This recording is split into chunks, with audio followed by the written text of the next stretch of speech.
Hello.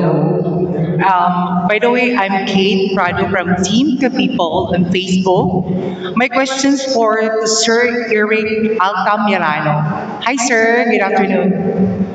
Oroqueta is the first Mindanao city to host the regionals back-to-back. What specific criteria did the LGU meet that made you confident in your returning to Oroqueta for a second straight year?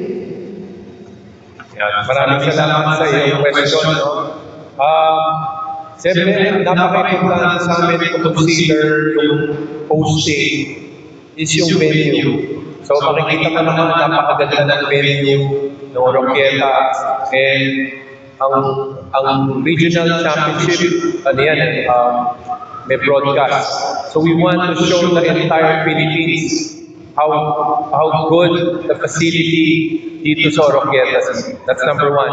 Number two, yung yung puso, no? Makikita mo sa ating mahal na mayor, yung ano siya, hands-on siya. Talagang makikita mo yung pagkasikaso niya.